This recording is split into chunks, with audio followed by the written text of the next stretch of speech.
know he was dead alive when I got there. I said, so you just gonna kill yourself? This is what you want to do? I said, look at me. Boy, I could feel his heart. I could see his pulse. I could see he was so afraid. What could I do? I can't beat you. But you should be afraid. You should be very afraid. Yeah. I was in, we were inches. I grabbed that face like this, girl, and I made him look me right in my eye. I said, no, just gonna kill yourself. This is what you want to do with your life? Okay. Did he tear up? I think he was a little bit too gone to. Oh, he still was out of it a little bit. Yeah, but he was there because he was avoiding my eye contact. Okay. So he knew what I was saying. Okay. He was looking around and doing all that. And I could still see his face. And then I stood up and I stared at him for a little bit longer. And I walked out. And the girlfriend was sitting there saying, oh, you want me to walk you to the car? I looked at her and said, no. Walking to no damn car. You doing the same thing. You just as much. Yeah, I said no. And I walked out. Them nurses was like, I know that's right. Okay, that's what I'm talking about, Mom. You know, I heard them, and that's all I said. I got my. Now, do you ever have concern for the kids to where it's like I'm gonna have to take my grandson? No, because the grandparents are very hands-on. Okay, good. Very hands-on. But I did offer that when him and her were out there going to hotels and doing all of that crazy stuff. I don't really know what was going on, but they were doing a lot, right? And so he was talking with Jade, and I told Jade, asked him if I could just get Ramir. I talked to Scott first, and was like, hey, is it okay? And of course, he was like, okay. And I was like, just tell him I'll take Ramir until they figure out what's going on with them. But I think also Ramir was their way of getting money, getting hotels. You know, people are not going to let Ramir just be out there like that. So, yeah. I thought about it, but the grandma and them are awesome.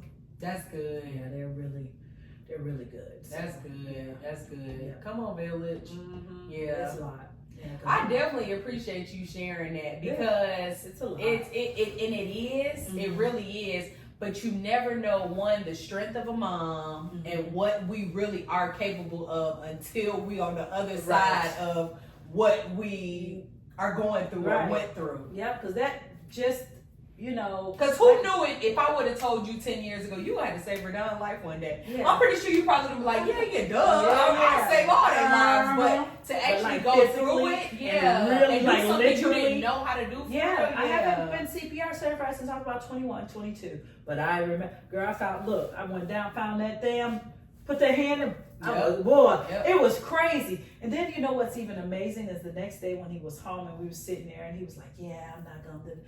He said, yeah, because I had to bring you back to life. I had to breathe life back into you twice. I gave you life once, and I had to breathe life back into you another time. So I was twice. He said, yeah, because I could still feel where you were doing CPR. He was sore right here. Oh, yeah. So let's think about this. When you wake up from something and you have a soreness, that's like when you have to be incubated. You feel that tube in down your throat. You went and did something to get, that's so crazy to me. And he said that he knew he was dead because he saw me doing the CPR. Something about he was, you pulled him back? I want to say, wait a minute. Was it that time? Because he said he had fingernails into his thing when he was, no, must have been the second time because he was seizing the second time. So he had he was doing this, so his fingernails had dug into his palms. Because he didn't seize with me. No, I don't remember. Unless him he shaking. did before and you didn't know. Yeah, I don't remember him see, but he said he saw it. I want to say it was the first, I can't remember which time, but one of them, it might have been the first time because I don't think we really talked about the second time because he saw me doing CPR on him or he saw what was happening to himself. So he was gone. Wow. I know. That's a lot. That is a lot. If you just stop and think about it, like, yeah. And did the kids and any other siblings ever say anything to him after that? I think for a while there that he was cut off. Okay. The kids are like, Mom, enough. That's when Zalyn was like, Mom, enough is enough. Enough. He needs to leave. Enough is enough. You can't be doing it. And then I had to say enough is enough because Cassandra and Karan saw that. And now it's truly enough is enough because they're already dealing with a divorce. they shouldn't have to deal with a brother who's going through addiction and dying in front of their eyes. That's a whole different thing. I've tried to get Cassandra and Karan in therapy. I said, Kashan, do you think you would benefit from talking to somebody? You want to talk to somebody? He said, if I need somebody to talk to, I'll talk to Scott. I said, oh. Timing, boy, God, timing.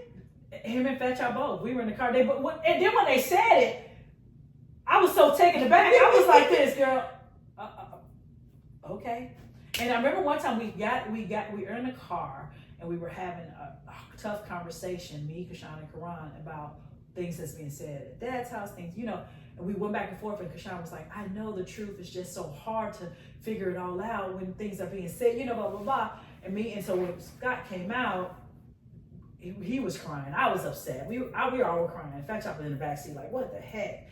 Scott came and got him out the car and hugged him. So he really feels like he's got someone that he can confide in. So that's fantastic. That's fantastic for him. So I'm glad he was able to say that. But I don't know if he's ever shared with Scott about how he feels about what he's seen. And I think maybe he needs to, or maybe he will with somebody. I don't know. But yeah, I want them to go. I wouldn't be surprised if he's just trying to pretend it never happened. Yeah, that could be. But I don't know how good that is. Yeah, it's not.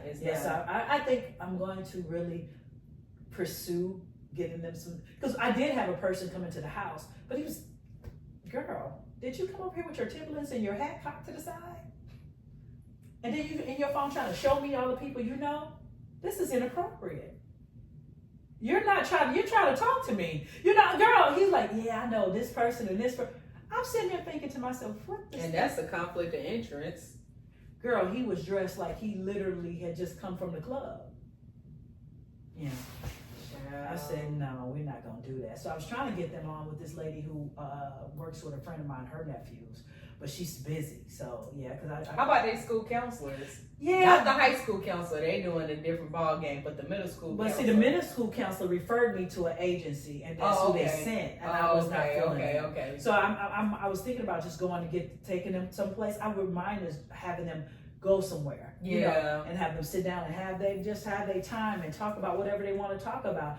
They said no, but we'll see. What I'm saying? We'll see. Especially as they get start having certain challenges and things like that, and they don't want to. If I start seeing them pull away, because Kashan literally follows me around the house right now and talks to me my ears off, so I'm not gonna worry about that. Have you seen changes in their behaviors at all? Kashan's a little bit more. Kashan's emotions are erratic. Okay. But they've always kind of been like that. So they're it's kind not of up and much down. Of a change. Right. Okay. They're kind of up and down. He's a teenager. He's going through certain stuff, and then that child, no. You know what I'm saying? But he's a little quiet. So I try to get him by himself to have conversation with him. You know what I'm saying? To see how he's really feeling, what he's really thinking. And then Kashan, like I said, he's a little erratic, but I also know that he feeds off my energy. Okay. So I have to be real careful. Like if I've had a bad day, I can't let that be that way when he get in the car. If he get in the car, I'm like, what's up? He'd be like, what's wrong with you? You know what I'm saying? I'd be like, what do you mean what's wrong? So I gotta, if he come in the car, I have to put my stuff to the side. Be like, hello, handsome son. How are you doing today? Yeah. If my energy's like that, his energy's like that. I see it. I gotta have bubbly, good, positive energy, and that's how he's gonna come. I saw a clip that was saying, it's not about a 2-parent household. It's not even about having a dad in the household. If mom energy is good, if mom is happy and mentally stable, her happiness is key for rearing healthy, happy children. I agree with that. You know what I'm saying? Because regardless of what I was going on with my first marriage or even myself, I went through depression after my mom died.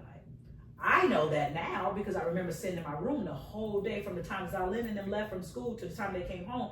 I stayed in my room with Kashan all day long. That's not healthy, but he was a baby. Yeah. So he was good. So, but I would put on my brave face when they came home and be like the loving, hi, have a school, let's do homework, But I suffered all day. You know what I'm saying? I suffered in the room all day because my mom had just died. I was in a relationship early on that was horrible. You know what I'm saying? Early on, like bad, you know what I'm saying? So, you know what I mean? I sat in there, I just waddled in depression in silence.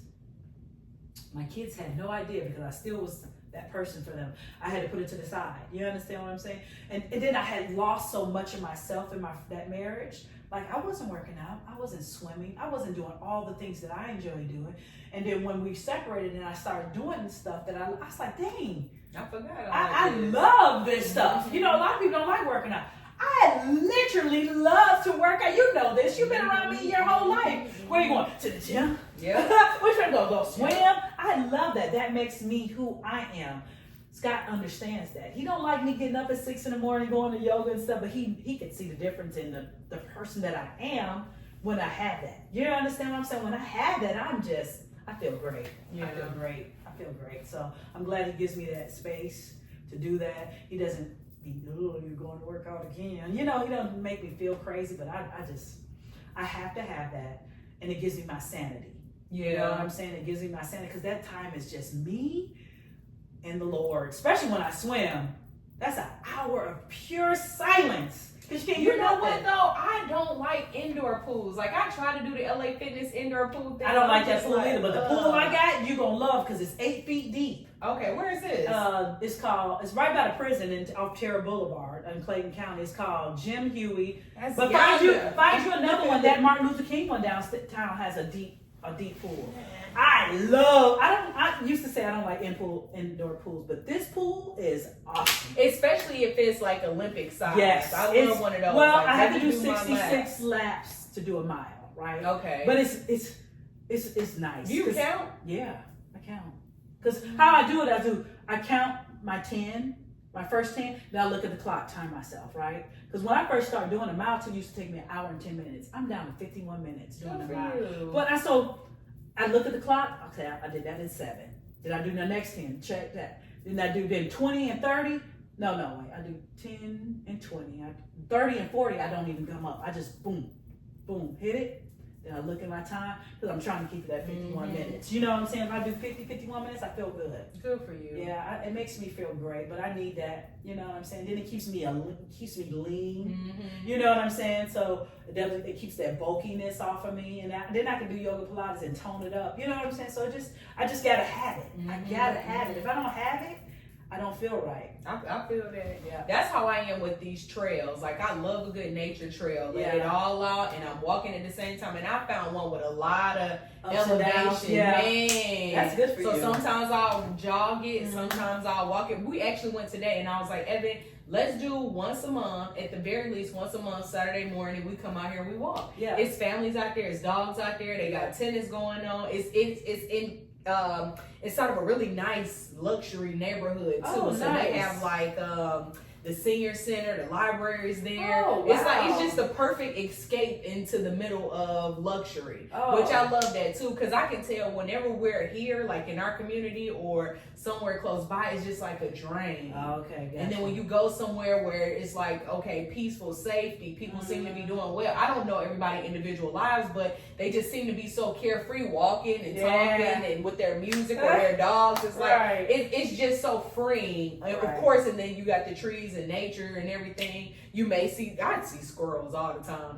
They just, those just my little buddies now. You gonna see a squirrel or 2 or 3 or 5, but yeah. That's and cool. it's an easy. I do a mile in, a mile out. That's my 2. That's what I try to do the very least. And then on the other side is 0.7 miles in, and then you can do 1.5. That's still coming good. out. Yeah, that's good. But it's elevated. Yeah, but the thing is my doctor said an hour a day. Yeah. If you could just do an hour a day. Me cleaning my house, I could have my watch on. I'd be like, dang, I did 12,000 steps just from doing laundry and changing sheets and you know what I'm saying? So you just get it in. However you need to get vacuuming is exercise. You know what I'm saying? Therapeutic too. Mm-hmm. I think there's a study somewhere because of the white noise of the vacuum, but then also too you watching the dirt go away. Like it's something about your eyes and mind seeing it being clean, seeing the difference, and the lines that it leaves in the floor. There's something about that anyway. I agree. I can see that. That's Evan chore. I need to take it back. Yeah, I don't know. Like I said, I be in the house to be quiet. I'll clean like I clean the bathroom. And when I clean the bathroom, I clean the bathroom, like shower curtain in the tub with the bleach, and then I got this thing that I can clean the walls with. I just love it. I put the music on. I be in there. I have to turn that fan on because you can't breathe by the time I put all my products together. But yeah, it's just, I don't know. I'm happy. It's a happy spot. You know, it's a happy space. I'm so happy for you. I know, right? I am too. I'm so happy for you. It's so funny because I remember the first time, I ain't even gonna say first, but I remember one time when Scott dropped the ball and I was like, Emma really tried to perpetrate like this wasn't what it was. And this woman is in love over here. Oh, he just, I'm like, girl, I thought this was your homeboy. Like, that's a I'm not finna jump out of one to the next. But I had intentions. My intention was. Girl, your heart didn't have no intentions. I had intentions. I was said, like, I'm gonna date. I'm gonna, you know, I know. I told my best friend, I was like, girl, I'm gonna be by myself. Yeah. I was like, I'm gonna be myself, and I'm okay with that because I like gardening, I like working out. I had my plan of everything that I love doing just for me, right? And then I met him, and then he's younger, so I was like, yeah, so this is easy. I don't have to worry about anything because he's this age, I'm this age. He's, you know, we're not gonna do that. We can have a good time, and then it just, I don't know. And then now it's like when that happened in Panama, just the thought of him not being in my life was just like, oh my God. I remember I couldn't sleep that night. I didn't sleep that first night in Panama. I was like this. What if he had died? It would have wrecked my world because we are so compatible and so in line with it. You know what I'm saying? It's really, you're a little spoiled now. Have y'all seen Bad Boys 3 yet? Yes. Or 4? Yes. Is it 3 or 4? 4, yeah, okay. We snuck out one night. Look, now mind you, he came in the room, it's like 9:30. Now mind you, we be in bed. Now Scott about older than me, because he be in bed at 8:15. He said, you want to go see Bad Boys? I looked at him, I said, yep. Went on there, and then it was so good. Spoiler alert. It was so good. When I tell you, there's so many times that I clapped in there. Same. But I was like, oh my God, it's so good. But I like how real they kept it, because that's what I was telling Evan. I was like, it's almost like if a more masculine version of Tyler Perry wrote it, because you could tell they were speaking to their audience and showing some counsel for us. Even like it's not my time yet. Yep. I done went to the other side. I seen it. It ain't my time. I'm gonna come back with so much wisdom, and I'm gonna share this wisdom with everybody. And then in the part when they're in the car with the son, and then he was like, the son was, I guess, being, what do you call it, entitled and upset. He was like, see, that's what these new kids do. You know, they so entitled. You can't tell. And that just dropped me. I'm like, the older folks is watching this right now going crazy. Like, okay, because they entitled. All the 50s plus, I'm pretty sure they have a 20-plus-year-old child that's like so entitled. Because I know I had to catch myself before, like, hold on, wait, she doesn't owe me anything. He doesn't have to do what I think that they should have to do. Like, let me let them go. But you know what? I do appreciate that about our children, though. My kids, Renata was a little entitled, but is it still going? I don't have that with the other kids. Jade is super independent. You don't want me. I can't drive your car. Can't do. I go get my own. You know. So it's an independence to them. And Moomoo's not. You know, Moomoo's. But you did what you were supposed to do. And it's funny because I don't never want my mom to feel like, oh, I put Emma above you, or to feel any kind of way, because it's not like that at all. I don't think there should have to be any like comparisons, because it's not. Right. You're just who you are. She's who she is. Y'all did the best y'all could with what y'all had. I just think that there are some people who are called to be moms, and you literally, guys, this is the mom. Look, like, you are called to be a mom, because to have only 5 biological children, but to have so many different people that can call you mom, Emma, auntie, whatever, and have stories that they can attest to, like, no, you did some life-changing things, or no, you taught me this, know how or proud no, that you makes taught me. me that. You know, and like when I forget a lot of this stuff, right? Because I'm not doing it to say, I did this in Brooklyn, I taught her this, I taught her. No, I do those things because I want you to be the best black woman in the world. You understand what I'm saying? Like, I want you to be that dynamic, phenomenal black woman. And I think that's all I've ever said to you. I just want you to be the best. Yeah. You know, like when you said you came to me and you lost your virginity, I said, but how does that make you feel? Yeah. Because it's about you. It ain't got really nothing to do with me. Yeah. Me judging you gets you where? Yeah. How do you feel as this phenomenal queen that you are now that you did that? Now you gotta sit and I there. ain't have nothing. Then you sit there like this. I don't know. Now see, Like think about.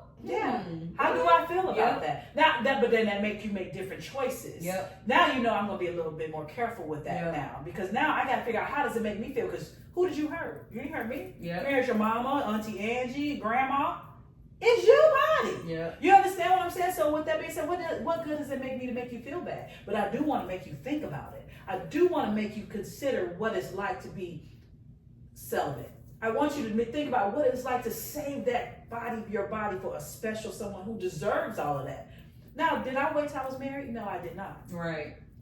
But I do remember my first experience, and I can sit up there and say, "Ooh, it was the best. It was great." You understand what I'm saying? A lot of people don't have that. You understand what I'm saying? I still wish I would have waited, and I can preach to the choir to any young lady to do the same. But I can just preach to the choir. You understand what I'm saying? But it's really ultimately your choice. Yeah. But I still always wanted y'all to always be the best version of who you're supposed to be. Even now, when I say my prayer every night, I ask God to guide my thoughts, actions, and my words, and help me to be the best version of who I'm supposed to be according to His will. Right. Because I can sit here all day and say the best version of me is this, the best version of me is that. I don't know that. He knows the best version of me. So that's what I ask Him to do every night. And I pray that for Scott. I pray for him to be the best version. And I pray for Fran. And as hard as it is, I still pray for him because I have to. Because that's the father of my children. I pray for him to be a better version of who he is and God to guide his thoughts, actions, and all of that stuff. That's all I can do. After that, because what does it do me sit up there telling him bad about him to his boys? Yeah. That don't do me no good. That causes more issues. That don't do me no good because it's not doing him any good. Yep. You know what I'm saying? It doesn't do any good. So with that being said, I just try to do the best that I can. I am no mean perfect. I still get short tempered. I get angry.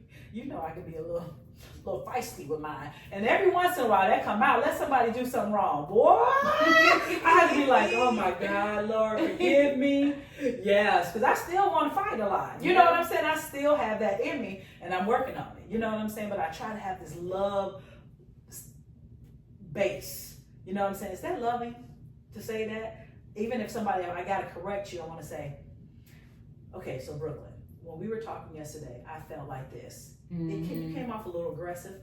You may not be, but I felt this way. Can we work on how we communicate with each other a little better in that regard? I think it's how you talk to somebody. It's how you get the things across the finish line. We had a marriage counselor. Her biggest thing was vulnerability. Like send messages vulnerably to each other. And when I tell you, child, that was the hardest thing in the world because everything that came out of my mouth is what Evan was doing. And everything that came out of his mouth was either something defensive or he had too much to say. So it was like no, send this message vulnerably. What did that do for you? So Evan right now, we had a real good heart-to-heart last weekend that was like, it was, to me, it was so therapeutic, like, and I, of course, felt emotionally sore afterwards, but I just felt like we definitely reached another level in our relationship because I was able to say, hey, I feel this way and I don't know what to do with it. I don't even know the words to put to this feeling, but this is what's going on with me, just being transparent.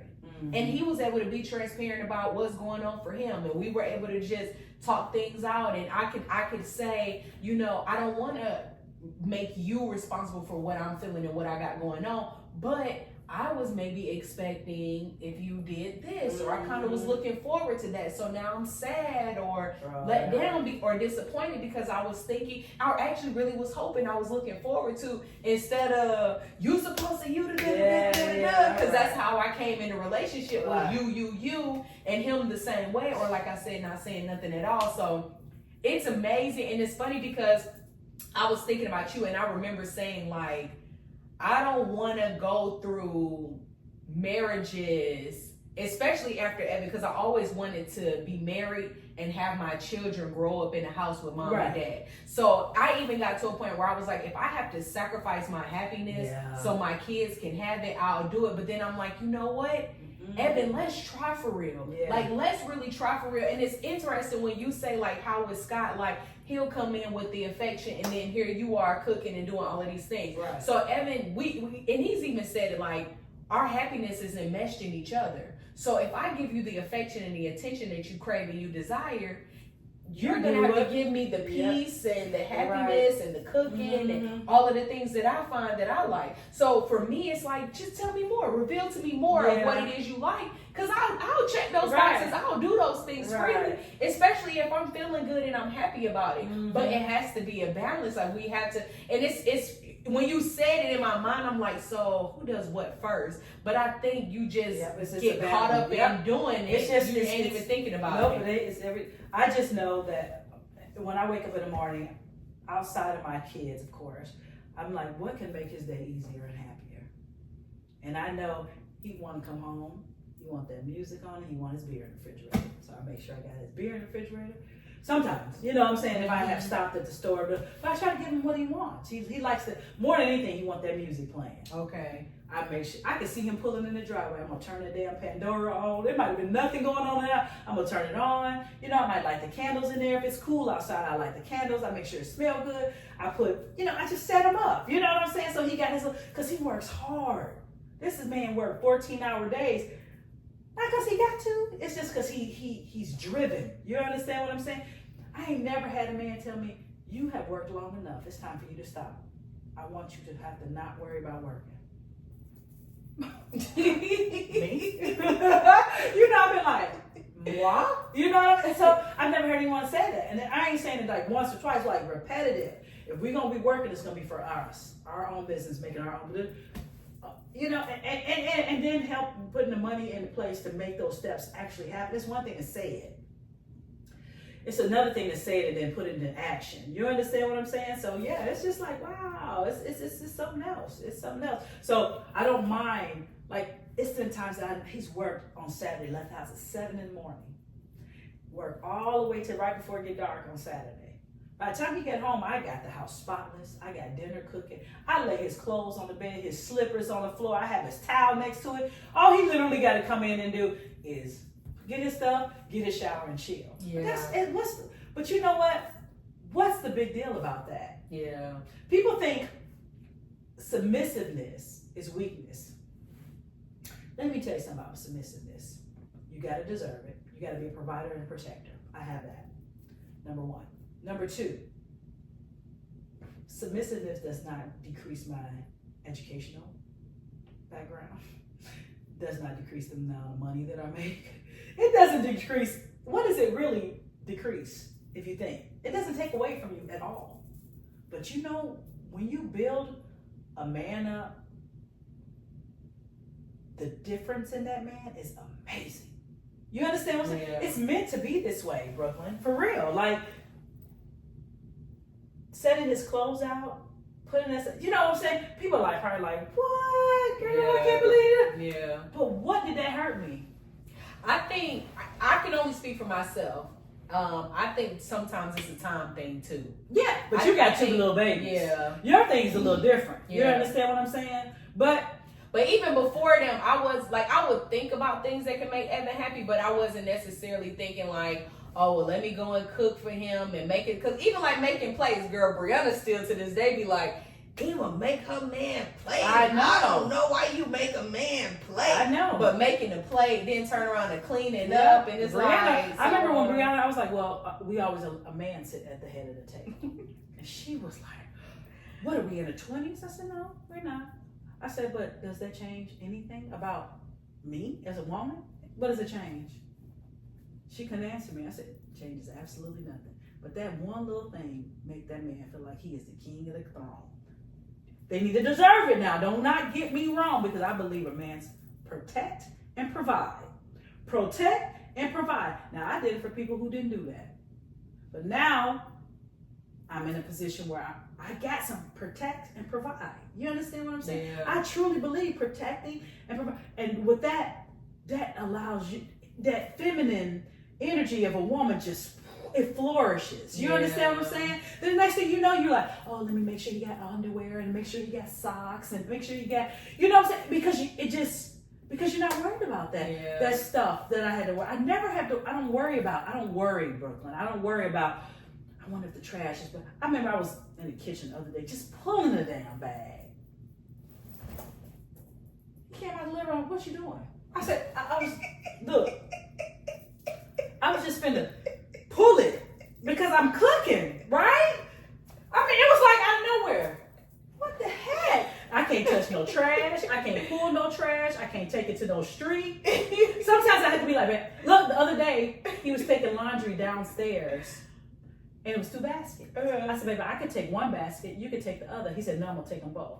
I said, well, by the time you get back, I'm going to be halfway down. Girl, he put that basket at the bottom of the steps, came to get the other one. So I couldn't take it. I said, that's that little bitty stuff like that. I love that. Girl, I'm in that kitchen. He said he want garlic potatoes. I'm putting whole French. I'm chopping up garlic. You know what I'm saying? Like, I get it. You understand that? That's what I'm talking about. I get it. He's like, no. And he'll be like, he give me that look, babe, don't you touch that. Don't you do this. Don't you do that. Don't you do that. And okay.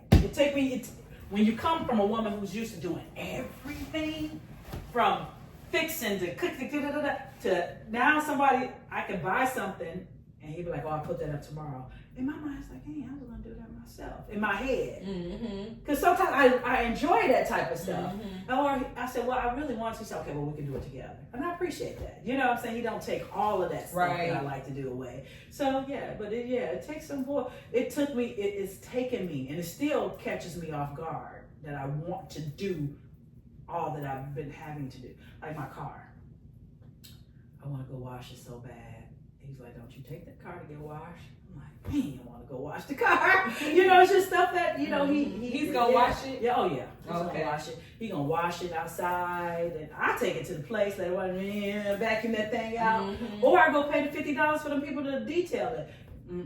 I got one on, it's far for y'all, but La Vista Road, $30, and then they'll give you a voucher to come back in 5 days just to clean the outside again. Oh, wow. Yeah. I wouldn't mind doing that. The people, I go to one off 130 in Hudson Bridge. Okay. In Stockbridge because they hire people who probably can't get jobs elsewhere. Okay. And I love that. You know what I'm saying? I absolutely love that. So I always put tips in there for everybody. You know what I'm saying? So yeah, I absolutely love that. So I go, it's $50. I put the $10 in there, and they clean the heck out my car. I'm talking about to the rooter to the tutor. They clean it up, and I love that. But if that's what he wants to do, I'm gonna let him have it. It's clean. So what you're referring to that you're giving is a softness, and I know that's something that I guess is trendy now. That people are saying like, a woman being soft, like men want a soft woman, but they do these things and they do that. How do you think you were able to maintain or be soft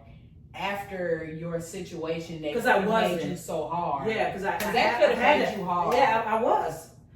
Because we want to be soft. I really truly believe that women, we don't want to be hard. Here's the thing. In my world, in my positions at my jobs, I'm a boss. I'm in charge. I got a lot of responsibility. You think I want to do that shit when I come to the house? I don't want to do that.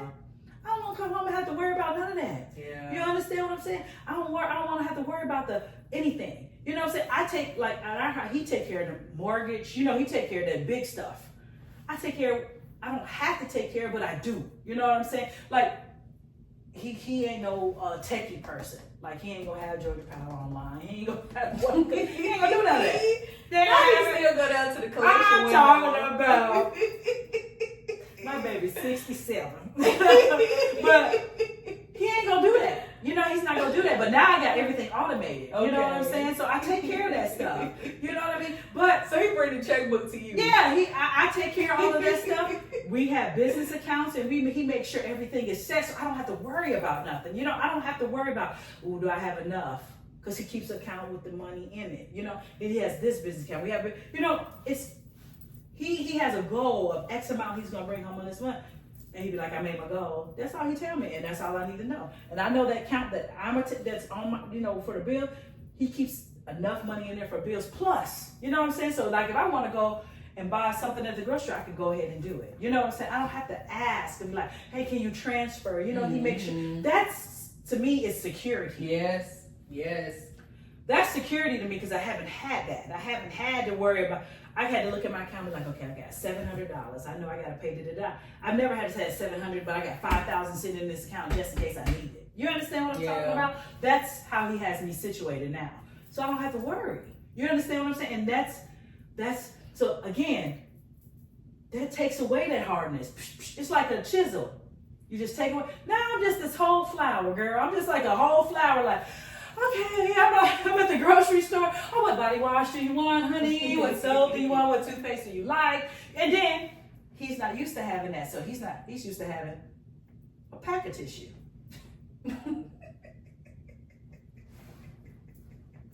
I got enough for your house, my house, the next house over there.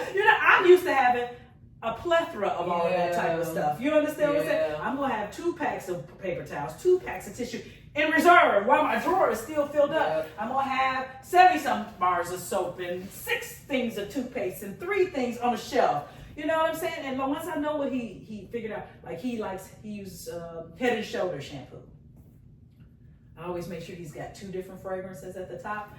And he's spoiled. He'll be using ginger, be like, I don't want to use ginger anymore. Put that up there and get shea butter. Who does that?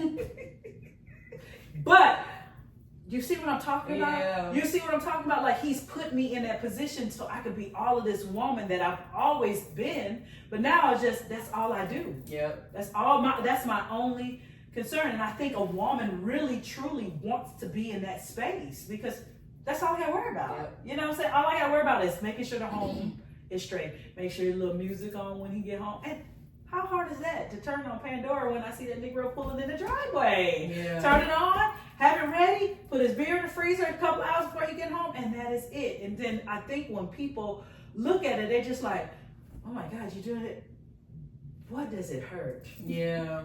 And it's unfortunate too. I wish we could have spoken or heard from the older generation a little bit more, the ones who had the good experience to say like, yeah, he may have been out doing his thing, but I really enjoyed cooking and cleaning and providing for the home and taking care of whatever. And I may have been doing my own thing too. I don't think that's acceptable. I think that's horrible though. You do? Yes. Okay. I don't think that's okay. He may have been doing his thing. That's not okay. You know, in my mind, I just don't think that's okay. Okay. You know what I'm saying? I think it's okay to have the whole picture. And it's funny because my mind just thinks that all older men was cheating. Yeah. Like because if you look back, 70s plus, you was cheating. And that's terrible. But I think now, right, in our era, if you have someone who's doing the cooking clean, you know, the roles are where they're supposed to be or however you so choose them to be. Because there's a lot of stay-at-home dads. I ain't even mad at that. Because a lot of black women out here getting them degrees, getting their education, and making their bread. I don't care who stay home. Long as somebody's treating somebody like something. You understand what I'm saying? When I come home from work, I have expectations. Things have changed. Yes. The dynamics have changed. You understand what I'm saying? If she's going to be the breadwinner, I still think you need to make sure that we have a clear understanding of what all of that looks like. He still should be the man of the house. You understand what I'm saying? Taking care of them kids ain't no easy job. It's not. Whoever tells you that being a stay-at-home father is easy and he's the man? Yep. No, because I was a stay-at-home mom. Do you remember when it was Sadiq, Zaza, Radon, and Jade? Mm-hmm. I was doing E-Trade. I had them 2 monitors. I remember we had the dial-up system. Remember that? Make that noise. So what I'm saying is like, you just got to do what you got to do sometimes. Yep. You got to do what you got to. I'm not saying that if the roles are reversed, that it still can't be a nice pathway for both partners. You know what I'm saying? And that a woman, she can't be a foot. I still think you can. I still think if I get off of work from being that boss, I don't have to come home and be that boss. If he stay at home, then I shouldn't be worried about nothing about home. I shouldn't be. Let me just come home and just. That's real. Because I think it's the other way around. Now, I do think that you are truly blessed in your situation because you and Scott, y'all mesh well, y'all get along, y'all definitely complement each other. What advice, I guess, would you give wives or moms that are in situations where they feel like they can't be soft? Oh my, I can't. I don't even know how to tell you that. I don't know what advice I can give them. Like, should they still try to be soft? I think they should. But I think that needs to still be a conversation, though. Okay. You just can't automatically say, I'm gonna be soft. I don't think that's gonna work. Yeah. Because this other person got to commit to being hard, the masculine. Yeah. If you're gonna be the feminine, he's got to be the masculine. So what does that look like in your eyes for you to be the feminine? If you say, I need my husband to pay, I'm gonna pay all the bills, But for me to feel feminine, I need for him to do babe, whatever that may be for you. That's real. Talk about it. That's Talk real. about it and say what that looks like for you to have that peace and that softness about yourself. Because I think that's what we're meant to do. Things have changed. Yes. You know what I'm saying? Things have changed because most of the higher degrees are going to black women. Yep. That means that most of our PhDs and masters and all that stuff are going to black women, and there ain't nothing wrong with that. I had said a long time ago, I don't give a damn. I got my education. If that man could be taking out that trash, his thing is he could be a garbage man. If he treats me like a queen, all of that stuff, you gonna be soft. I don't care what you say. When that man start catering to you and treating you like a queen and doing all of those types of things, you're gonna be soft. Yep. It makes you soft no matter what you're doing out in that world. Yep. When you come home and feel that pamperedness, that softness that he exudes from you, you're gonna be soft. I totally believe that. Yeah. I totally believe it. No matter what that man do, you come home from work and that man do whatever he does for a living, and it's less money than you, but that bath water ran, candles is lit, he got dinner cooking. Who not gonna be soft? Yeah. Say. Tell me who not. Yeah, you ain't lying. If he stayed home with the kids all day and he still does that for you when you come home from work because you've been out there winning that bread all day, who's not gonna be soft? That extra consideration. Yes. Ooh. And then don't get it twisted now, woman. If you at work working all day, he come home, he do that. What are you doing for him? Yeah. Make sure he got a man cave or something. You know what I'm saying? Because he been with them kids all day. You know how hard that is. Yeah. Make sure he has his man space. Yeah. Make sure he has something that belongs to him that makes him the man. I can't wait till we move and get Evan back his space. I remember saying that our very first apartment, the first two apartments was 1-bedroom apartment. That was all we had. Right. So then the second one, I was like, we have to get 2 bedrooms. You need a room. Yep. You need a room. You need I a room. agree. And my intention behind it was good, but I think the way that I said it was like more complaining than anything. But it's like, no, he legit needs some space. I think a like, man has to have. Yep. When I moved in with Scott, I was like, oh, he had a living room. He good. You know what I'm saying? So I made the sunroom into my space. I made it. It was so girly. And, I had the white rugs on the floor, candles, and, the frilly curtains. It wasn't made for that, but that's what I made it into. Mm-hmm. He was in there more than me. I said, and then what I realized is I don't need space. I got the living room. Mm-hmm. I got the bedroom. And something about women, we're okay with our kids. We can watch our TV shows and the kids can be right there. We still like this. Yep. A man needs his space. Yep. I truly believe. Yep. So if you are the breadwinner as a woman and you want to be soft, if that man caters to you and brings that out of you, let it happen. But you always got to remember, you got to do the same. Yeah. If he cooked dinner, still make that man play. If he done been home with the kid, after you get out that tub, see what you need to do to him to give him his masculine. You understand what I'm saying? It's not that hard. Figure it out. That's your man. You know what he needs. Yeah. It's not that hard. Just figure it out. It's not hard. It's really about communication, Brooklyn. And paying attention. Sometimes if you pay attention, you know exactly what your man needs without even him telling you. You be like, man, he really needs, Yeah.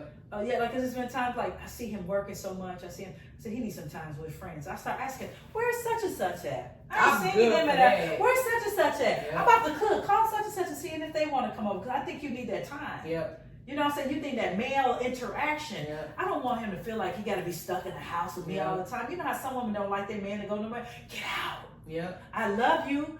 But get out. Yep. They want to go out and have drinks. Get out. You understand? Go have drinks. Go play pool. Go do all of those things that don't mean. Now Evan is definitely good about that for me. So you've been out in a while. You want to get out? Hang out, do stuff. Yeah. I'm like, no, I just want to do family time so I can complain about it all day tomorrow. Yes. Yeah. So sometimes and that might be you might need that. He might not. It might be vice versa. Mm-hmm. I don't need our time. You know what I'm saying? I can go with Zalene. We can go to damn Goodwill for 3 hours. I'm good. Like I today, can't wait to go to Home Good. this right here has been my outing for the day. I'm good. I've been talking. I had me a little wine. I'm good. I'm ready to go home. You understand what I'm saying? Some people need more than that. They might need the music. They might need the club. I don't enjoy that. I enjoy that stuff with him. Okay. Yeah, but we only go to one place. We go to one place and we come back home. That's y'all spot. Yeah, our spot. We go in there. We know what we gonna eat. We know what we gonna drink before we get there, and I'm good. I'm okay with that. You know what I'm saying? Every time we try somewhere else, it's like, oh, you know, I'm not. I don't need that. I don't need that energy. Yeah. And he's worse than me.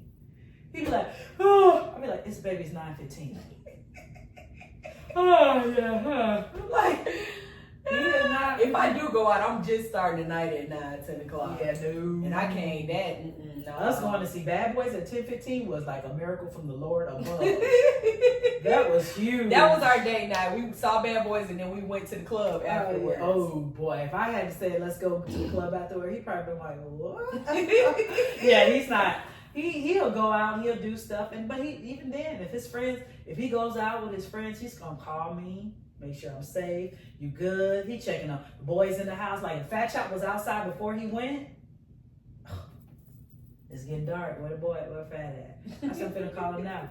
He'll call Fat Chop while he's out before I call him. Be like, all right, boys, you need to be heading home and get that. I'm like, Fat Chop, like Scott called me. I be like, I know. He said it. Yeah, that ain't gonna Fat Chop, but gonna be out there with them street lights on. I always gotta get in trouble. You see Scott walking over to their neighborhood, he be trying to come down to the end of the fight. Try to be quick. Yeah. Oh man, here goes Scott. I remember I had the street lights timed. Like I knew the ones at the bottom lit up first before the ones to us. Yeah. So I had a little time. Like so I'd be running full speed to make sure she didn't see the ones at the top of the hill. The bottom of the hill, we knew. All right, you got so many minutes. You better hurry up. All right now. But yeah, Fat Chop all overheating. No, he never comes home on time. Ever. Ever. I be like, Kashan, he's like, I know. You said resources. Mm-hmm. So think of a resource, like even if you want to go back to addiction, maybe if parents want to keep Narcan or if like what's something that people can use that based off of the conversation we had today that will be beneficial to whatever viewer out there. For you mean in reference to it could be addiction, it could be relationship, it can be like what? Okay, so wait. All right, so at the end of our shows, I like to give moms and viewers a resource and a piece of advice. Okay. So what resource would you give a mom or a viewer? God. That's it. Because you know why? Because there is no manual for any of this. So it's nothing that I can tell you that may work for me, may not work for your children. You understand what I'm saying? That's real. But you can share your experiences, and I love that you have this platform that people can share their experiences with and say, oh, this worked for me, this didn't work for me, and then you can try different things and different concepts and stuff for each, but each child is different. God made us all as individuals, so that means there's going to be individual thought processes, feelings, individual. You just name it all, right? So just stay prayed up. I pray more than anything. Now, did I have this mindset in the very beginning? Not always, you know what I'm saying? Because I thought I could figure it out. You know what I'm saying? But since there's no manual to it, there's nothing, you can't figure it out. Yep. I just know, don't be a hypocrite as a parent. You understand what I'm saying? That's the main thing that I think that kept me as trying to be humble with it. I can't be hypocritical of you, the choices that you make. I can give you the tools, like I said. I can tell you my experience and say what, and try to give that platform conversation. I think parents think they have to talk to children instead of talk with them. Mm-hmm. You understand? I can talk to you all day and say, well, how do you feel about that? What do you think about that? But my experience, what I would recommend is blah, blah, blah. You know what I'm saying? Or what I think you should do. I could tell you those things. And I was like, well, I'm going to be fair. Be like, well, I think it's fair that this is this and this. And I might say that. And then you can tell me why you don't think it is. And I can say, well, I hear your perspective, but maybe you need to look from someone else's perspective, the person that you're dealing with. just don't be a hypocrite. Because one thing about teenagers, right and wrong is wrong. That's all they know. Yeah. They watching you. You can't be out there. You don't be out there sleeping around, but you doing it. Yeah. You need to be better with your check when it comes, but you ain't never got no money. You understand what I'm saying? That's teenagers only know right from wrong. Even if they choose wrong, they still know right from wrong. They know when they're doing stuff wrong. But you got to try to live by example. I can't sit up there and say to you all, try to honor your body.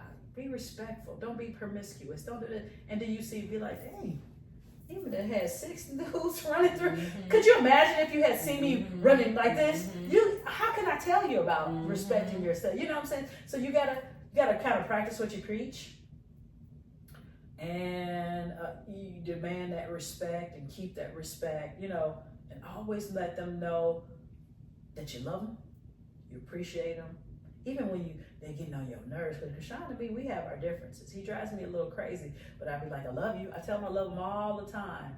And then I tell him, hey, my bag, I might not get this right, but I'm trying. Yeah. You know what I'm saying? I'm trying. Just resources, and then read. You know what I'm saying? There's a lot of books out there. Now, are you going to take everything that you read? Nah. You got to be able to have some sense to decipher some of the things that's right. Like I watched that Dancing for the Devil. I watched one of those episodes. I didn't watch it long because it's not, I don't like that type of stuff. Yeah. But I was like, wow, that's interesting. You know what I'm saying? I always think, what's the mindset of somebody to be manipulated into some environment of that type? And then what I also thought about is that he used God, right? That was his main thing. But I think even as Christians, or as a person who was a strong believer in the Lord Jesus Christ, he didn't distance himself from anyone. You understand what I'm saying? Yep. I think sometimes people have a tendency to say, I'm a Christian, I'm no longer going to associate with these type of people, these type of people. But how do you And he convinced them to do that. Yep. How do you, as a Christian, bring more people to know God and the Lord if you distance yourself from those who need him the most? Yep. Does that make sense to you? Not at all. I'm not going to surround myself with all the people who have the same thought process as me. Because what good, who am I convincing to go to Jesus? Or that think that your thought process is right, the God-like one. Yeah. No, none of us are sinless. And I'm glad you brought up that show, because I wanted you to watch it because I wanted to see what your takeaway was. I watched all of the episodes, but definitely the first one, you get a good understanding of what's going on, the dynamics in this, I guess, what do you call it? Cult. Yeah. Cult. So I remember thinking, if that was my daughter, like the main people who were telling the story, like, I'm going off on her, I'm saying this, I'm saying that, and then everyone was like, Brooklyn, like, on a serious note, like, I know you're emotional right now, but on a serious note, what would that do for Pootie if you said all of that stuff to her? Absolutely nothing. She's deep down in the cult. Because now she's going to go further. Yep. Because she's like, now my mom doesn't respect me, she thinks I'm stupid, but that's when those open-ended questions come into you. Yeah. So how are you feeling? How does it make you feel when he says this? How do you, you're just really invite us to church. Yeah. Go along with it. Like, I actually want to know some more. I would love to what your my life is relationship. like. But here's also another thing. He was telling them that you have to cut off those people in order to save them via God, right? Yeah. It's like cut off your mom and dad because you're going to end up saving them. Because you have to, at some point in time, read the Bible. You can't just keep listening to somebody reading the Bible to you and explaining it to you. It's called study. It's Bible study. You study the Bible. You understand what I'm saying? And then you pray to hear what God is saying to you. Or even have a moral compass. Because I notice I get patient with ignorance a lot, even though that is my hypocritical moment. Because there were a lot of people that was patient with me. And I just get so impatient. And I'm just like, her and the husband neither one of them is gonna be like, okay, so let's go. We can do this on our own. Like, and still to this day, they are still there. Like, they're doing towards the end, spoiler alert, the parents are doing visits with her. He convinced them because they went on social media and they released this documentary. Hey, y'all need to go home for Christmas and pretend like everything is okay and tell them that everything is this. So when the mom does ask her, hey, what's going on? She said, if you talk to me about the cult, pretty much, I'm not going to come back anymore. So let's pretend like everything is okay and live a lie. And the sister is upset. The one who's out, she's upset because she's like, Mom, you need to hold her accountable. You need to call BS. And she's getting married and wanting the sister to be a part of her wedding. But the mom and them are just willing to do whatever it takes just to still have that relationship. That's scary. I don't know if I could do that, though. I don't know if I could do that. I don't know if I could sit there and pretend. You know what I mean? Same. I don't think. But that's where I'm definitely praying, because that was another thing too. I said, well, I'm gonna just lay hands on her and just start praying. And I'm like, now I look like I'm in a cult or something.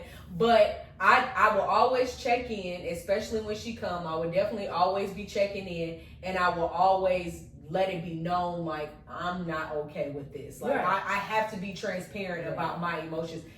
That's just not me and my nature. I can't fake and pretend like stuff is sweet when it ain't sweet. Like, I love you very much.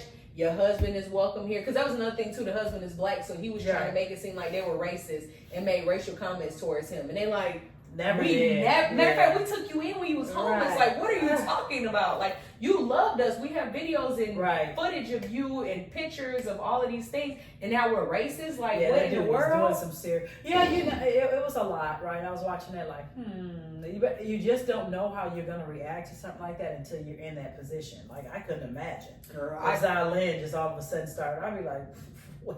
What? But that's where I go back to my thing for Pootie. Like, my goal for Pootie, big boy, he's still evolving on me, so I'll have to see. But for Pootie specifically, I want her mind to be so strong to can't nobody say nothing to keep you down for too long. Because moments are gonna come where you gonna fall. Right. But don't stay down too long. Yeah. Don't get caught up in no cult and have these folks thinking that I don't love you and ever don't love you. What in the world? I don't know. I swear I still go back to that. Breathing all of that into them early on and just continuously doing, because it get rough. Elementary's rough, the middle school's rough, and then high school's rougher, and then it's rough. So you just keep telling them, I don't know, because I don't know if either of my girls ever struggled with thinking they wasn't good enough, because I never saw it. I mean, I would be interested if did you ever feel like you were inadequate? I always saw them as strong-willed, strong-minded, strong. So, but I would be intrigued to know what they have to say about that. Like, yeah, I struggle with it. I'd probably be like, what? But then it was so many of them too. Like bullying, I never think that was ever a factor with my kids. Yeah, especially with Radon. Yeah, because everybody was scared of Radon. So I don't think Jay didn't have to worry about Deaky, definitely. And then Jaza. Definitely, it was just, God, no. So I don't know. It's just interesting. And, that is definitely the benefit of having a lot of kids. And I always say, you come in the house, all right, y'all go down there and go get. Yeah. Y'all go down there and handle. Take y'all get together and. That's right. You it's not too much you have to worry about with a bunch of kids. No. Like, nope, y'all take care. And then mine were so close in age. Yep. I remember one time somebody said something to Sadiq on the bus. And Dickie's kind of mild-mannered, right? And Jay lost it. I remember Sadiq telling me, I'm sitting there like, so Jay was telling me because he thought he was going to get in trouble because he was cussing and stuff on the bus. And I'm looking at him telling me, and I turn around looking at Sadiq even full toes, Sadiq was like, what happened? The boy said something about Sadiq. And Jay was like, I know you ain't talking about my brother. He said, Dickie had yanked Jade off the bus. Jay was trying to get the boy. That's crazy. I said, no, you gotta hold him back. And I'm looking at Jay like, so Jay telling me because he think the bus driver gonna call. And I'm like, he said, so, and then, and then Sadiq like, yeah. And I remember I was like, well, you shouldn't have been talking about your brother. That's how I let it go. I probably should have been like, you better not be cussing. I went, well, it's hard. That's a hard one because you're like, you're sticking up for his brother. Yep. That's what you're supposed to do. Yeah, that's all we were ever raised to do. Nobody talking. Nobody steps over those lines when it comes to your siblings. You're like, you said what to her? Okay. Yep. Yeah. My resource is I'm gonna say Narcan.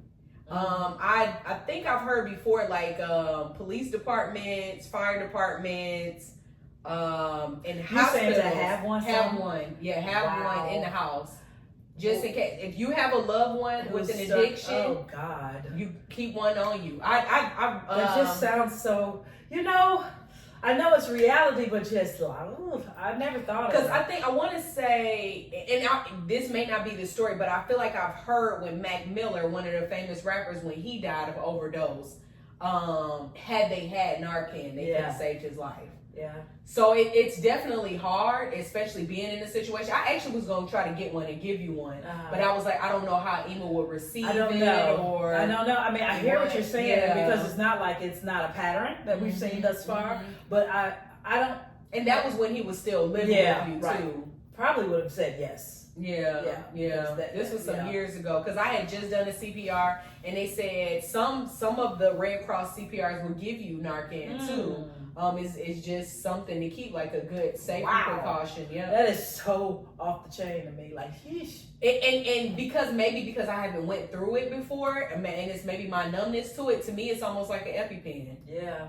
Like if somebody has allergies to something, you got to keep your EpiPen. Sheesh. I hear you, but oh God, I hear you. It's just,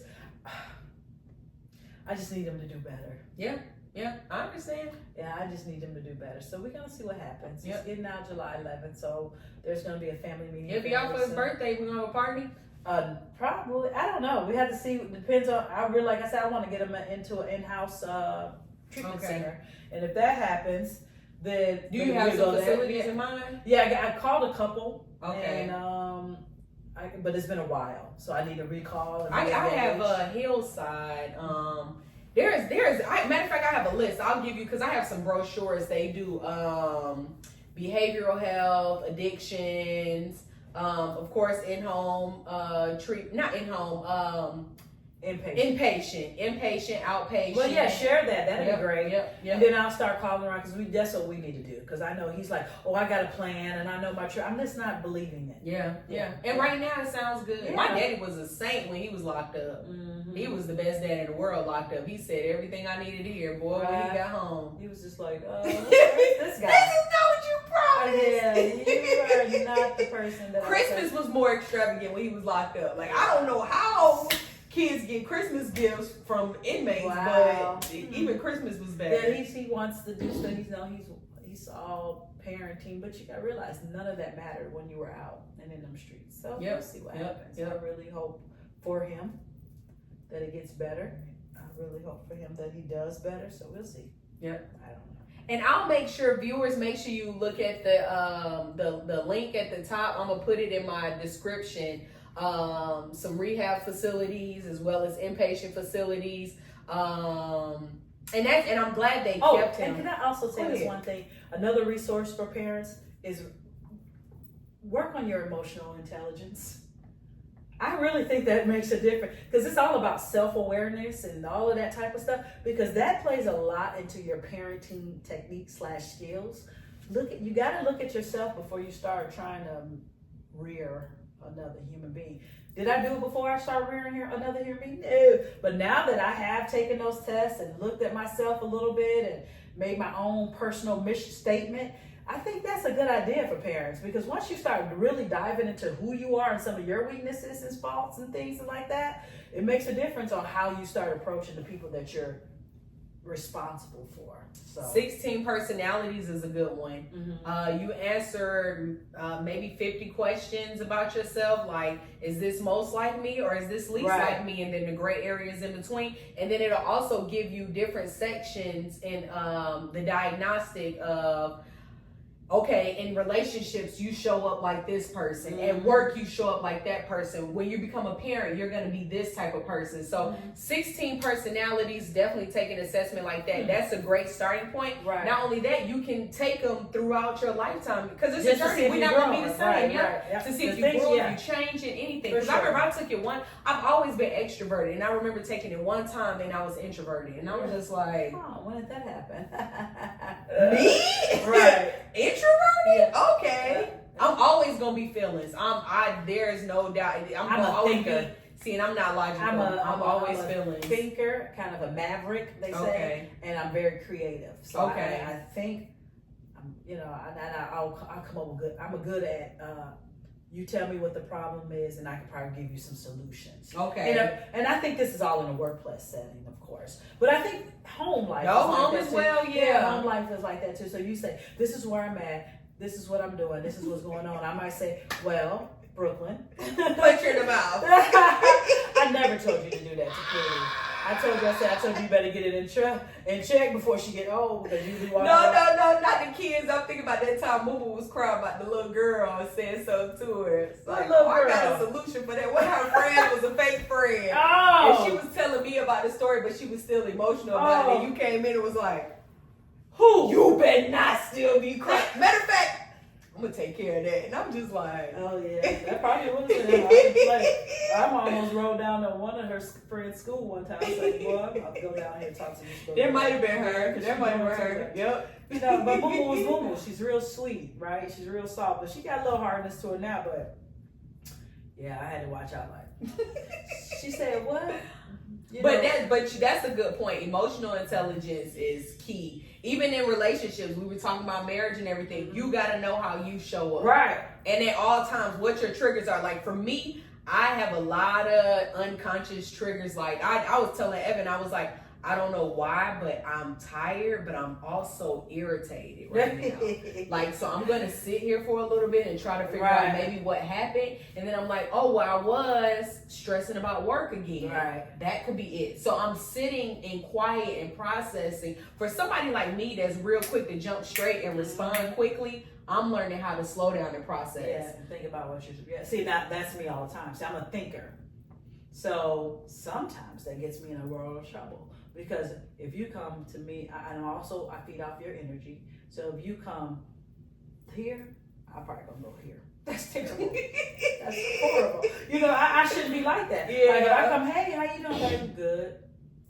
I'm gonna try a couple more times, and then I'm quiet for the rest of the night. I ain't got nothing else to say. Because here's the thing, and because my life has been like that, being in a relationship where you're ignoring someone just. Because I can have you in my space and not even talk to you, see you, deal with you. Because I've always had my other people, and that's my kids. Yep. What do I need you for? You understand what I'm saying? Because, you didn't get on my nerves, so now I'm just going to pour into what I've been doing all along in the first place. Come on, y'all, let's go swim. Come on, y'all, If I had a house full of teenagers, I could ignore the fact that maybe Watash was absent. You know what I'm saying? Because I had other people, I was good. Yep. So, it's... But I gotta do better.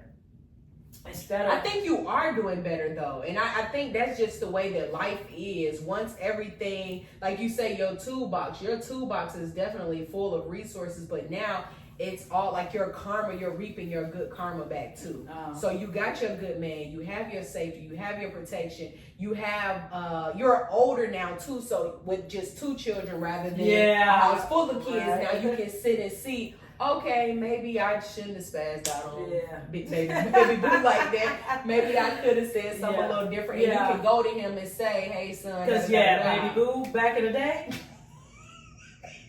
would have been with no apology. Because you ain't said you ain't did nothing wrong. I'm talking about Cassandra back with the other group of kids. Wow, they would have been looking at him like this. Pow! 2-piece. He would have been 2-piece so many times, boy. I mean, just hurting. Yeah. And then walking up on him, what you gonna do? You know what I'm saying? Because I was different. You know what I'm saying? I was like, and my kids were like, "Yeah, we're not fooling with her. Y'all the only one." But Fat Shot don't. I could be in the other room and he say something, and I come around the corner and say, "But see, mama, I was just see mama. And Sean still be like, "You came to my door?" I was like, "Sean, I said, you know what? I would kick your door off the hinges." That's that's crazy. That's cool. That's different for me. And still, the fact that her speech is delayed, but you still have the words to get smart, like. Yeah, you got me messed up. So you know what you talking about. Oh, okay. All right. Okay. Keep playing. Say it again. And I love doing that. We was at the grocery store one day. And I don't remember, we was going, from the time we got in the store, he should have never went to the grocery store. He was attitudinal before we went. So we go to the grocery store. By the time we come out, I'm taking things out of the car. We going back and forth. Then finally, I just walked around to the car, and I got about this close to his face. I said, I dare you to say one more word. Say it. The dude in their thing said, good for you, Mom. I said, good for you, We Mom. love discipline. Yeah. It's a new thing called gentle parenting, where you don't put your hands on kids, you don't yell at them. Even that's a mind I don't know how you mess to me. I cannot. Because here's the thing, they're still young people. But here's the thing, with that in that instance, just stop talking. Yeah. You gotta know when you lost. Yep. Because you lost on so many reasons. You lost because you can't take care of yourself. You lost because of all of these reasons. Just shut up. Because there's been times that I know my mother was wrong. I just be like, okay, Mom. And I say, okay. I put Cassandra out my car not too long ago and made him walk home. It was safe, of course. You know I knew. But he was talking that church. He said, oh, I can get out right here. Girl, I parked that car. I opened the door. He didn't even close the door good before I was pulling off. In fact, I was like, Mama, the boy, I said, Yeah. It took him 15, so it was a good mile because it took him about 15 minutes to walk home. I said, I'm not doing this with you. Good. Then he go come in there and say, I feel much better. Da, da, da. So I stopped. The thing about Cassandra is he likes to, when he wants to conversate, he wants to conversate. I didn't have no conversation for him. He was like, he was sitting in the room like this. He gonna have to figure that out too, Yeah, so he don't end up like in trouble. Paul. Mm-hmm. End up like his Yeah, Paul. yeah. I'm gonna give him some help. I think he says no, but I'm definitely gonna give him somebody to talk some to. of it I don't think he can help it. Right. Yeah, he can't help it. Yeah, because it's just a lot of toxic elements that he's dealing with at a very young For age. him, it's gonna have to be more so not so much he needs to change, but how it affects other people. Like when you keep going with me, you keep being combative. It tells me that you don't love me. It tells me that you don't respect me. It tells me that you don't care about me as a mom, and that I'm not doing my job. Yep. But you're not gonna stop doing that. Your feelings may be hurt when I tell you this right now, but how are you gonna show up, keep going forward down the line? And that's I be trying to reason with Pootie this early now, because it's like I'm trying to save you before, because I don't want to be my mama just straight put my hands on you all the time. I don't. Right. But that's where I go. For me, I'm not gonna do all that yelling and stuff like that. I want to put my hands on you, and I don't want the people calling me and coming to the house and doing it. It's so funny because I remember.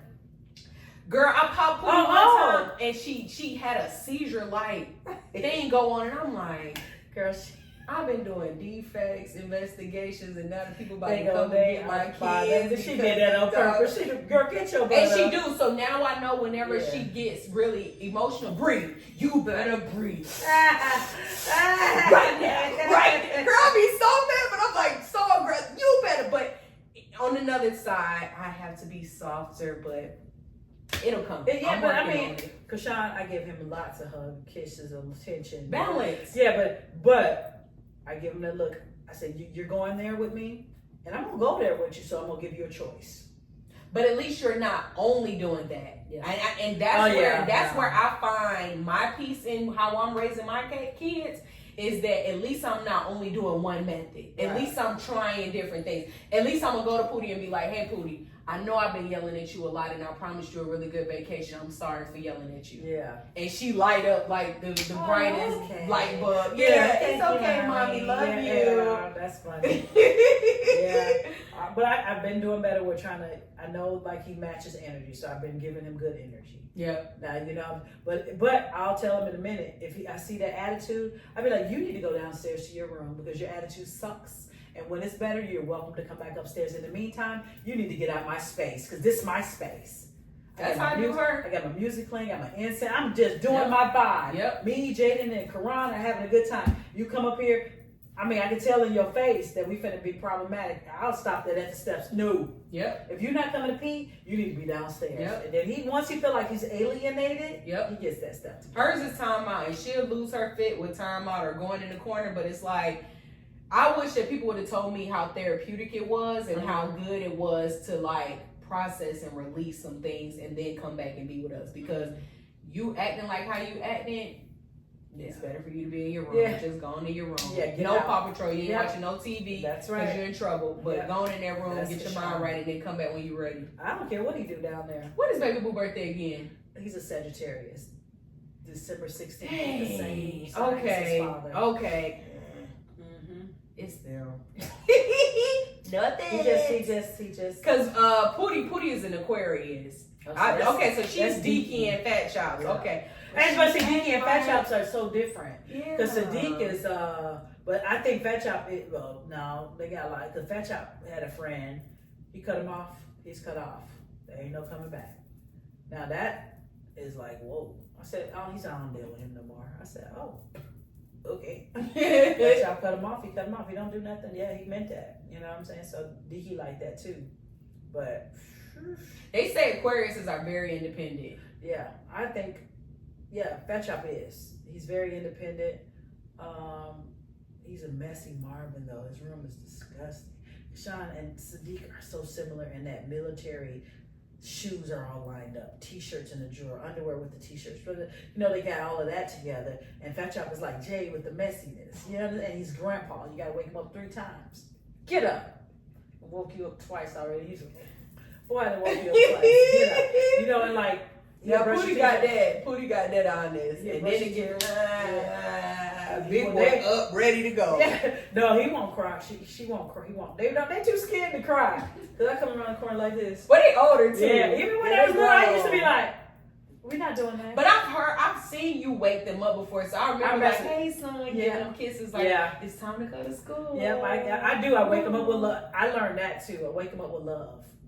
And that makes their day start right. You wake them up and give them kids, hi, handsome, time to get up. I told myself I'm going to stop nagging or verbally chastising Pootie in the morning. Yeah. If it's something she did, I'll wait till make up her day. Yep. But if we start waking her up, give her an extra 10 minutes and just give her love. Just wake up and get in her face and be like, oh, who's the pretty girl? That's how I used to wake up Zalyn. Look how pretty that is. You guess who's beautiful this morning? And she'd be like, me. I said, that's my pretty girl. It's time to get up, beautiful. You know what I'm saying? But you don't know. Think about your subconscious. You're sleeping. The first thing you hear in the morning is, who's the pretty girl? Who's beautiful? Mm-hmm. Girl, you walk around all day like, guess who that is? That's me. Mm-hmm. But never arrogant. You know what I'm saying? Making sure they're humble, but always breathe that energy into them. And I truly believe that's what they exude the entire day. The entire day. And I'm about to stop the rushing. I'm definitely about this. I'm about to just live life like a Caribbean person. Because the clock do not matter over there. But you know what's so funny? Like, even with my job, like, I talk so much junk about them, but it's like, I can go to work late. They're not going to fire me for being late. So I'm going to be more intentional about how I spend my time being late around here. Especially when it's your children. Yep. But here's another thing. This Music Soul Child got this song called Time. Mm-hmm. When I leave here, you listen to that. Okay. That song is deep. Okay. Just listen to it. Man, Scott has turned me on to it, and we listen to it every day. And it says, "Time waits for nothing."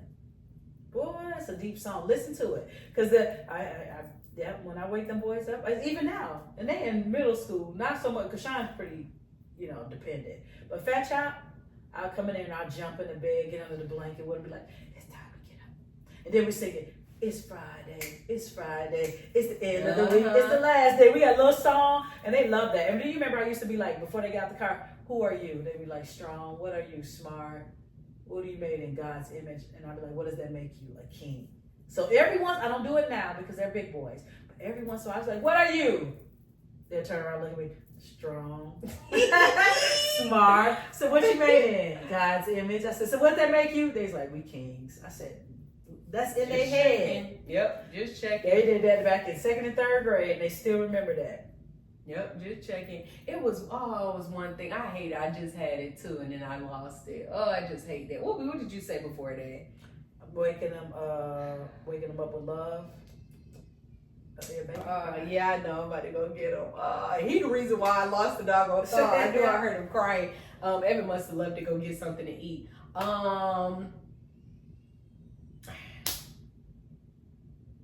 It was something you said. You woke Mumu up, told her she was pretty. Who's the pretty girl? Who's beautiful? After that, what did we say? I can't brain fart. Oh well. Yeah, but they grow up so fast. Enjoy them.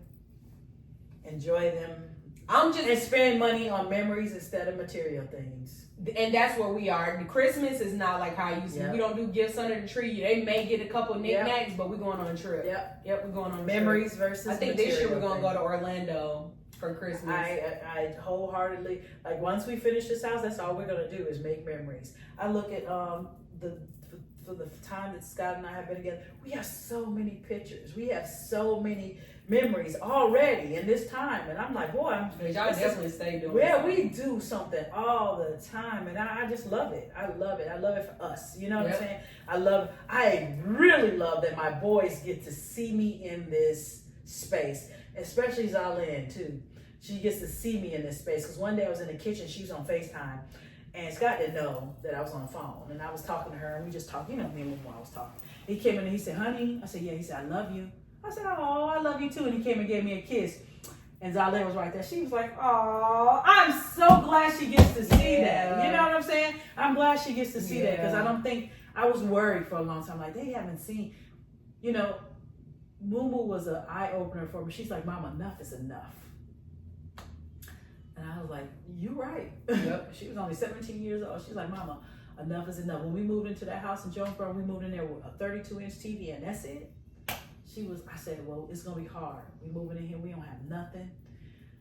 It's just you, me, and the boys." And Zalyn looked at me, she said, "Mama, you gonna make it happen." That girl believed in me, like that chick believed in me. She's watching. I said, I was looking at her like, it's Zalyn, if somebody tell Zalyn the washer machine and dryer's broke, she be like, "Oh, my mama will fix it." I be sitting there thinking like, why do you think these things? Jane tell her when the dryer was broke one day. She's like, "Oh, mom will come home and fix it." I be thinking to myself, this girl really, but because I've shown her that I won't fix it or figure it out. But yeah, she really, truly believes in me. So that makes me stay on my toes too. So I got to make sure I stay. Yeah, when she told me enough is enough, and I thought I saw a little bit of disappointment in my daughter's face in regards to me,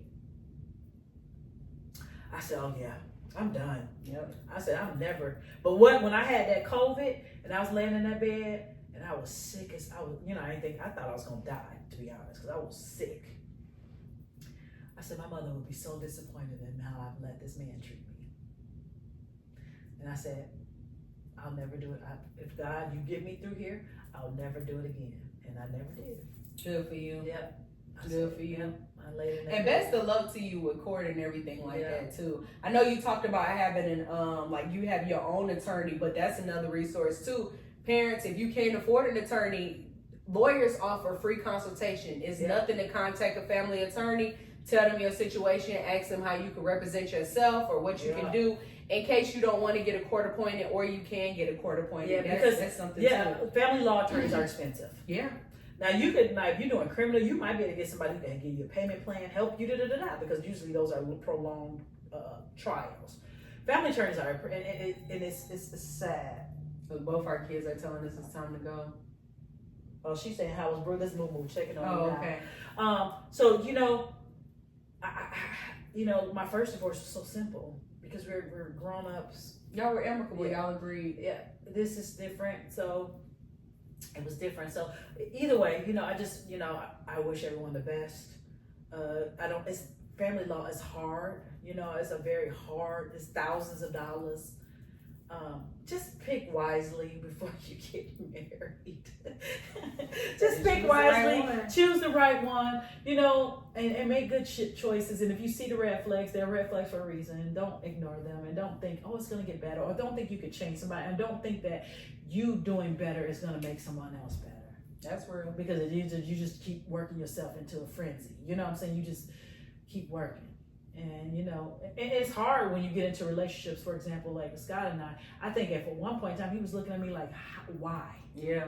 You know what I'm saying? He's like, why would you allow that? How did you allow that? And I could see that, you know what I'm saying? And that puts pressures on him a little bit, because he's like, what type of person is she really to allow those things? I think you were loyal to a fault. I was loyal to a fault, and I said I took vows for a second time. I'm going to honor these vows. And I tried, you know what I'm saying?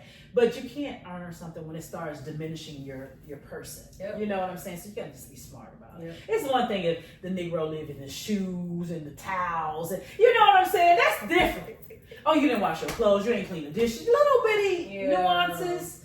But when it starts messing with your integrity, your person, then that's when you gotta start. Gotta go. Yeah, you gotta make some decisions that are in your best interest. It's different when somebody's verbally saying things to you that tears you apart. You know, tears you. You gotta be better. You gotta be smarter. God, let me go, girl. Come on. Well, this is our episode. I definitely hope that Ema's story can definitely impact somebody, can help somebody any kind of way. Where can they find you on social media? Girl, nowhere. I suck. But I can give them my email address. Sure. It's c.r.walker110@gmail.com. And one thing I know is that I'm responsive. You know what I'm saying? I'll come with resources or recommendations or, you know, anything like that. I mean, I'm not a professional. You know, I'm not a licensed person by any means, but I have a wealth of experience and knowledge that I will be more than willing to share with you.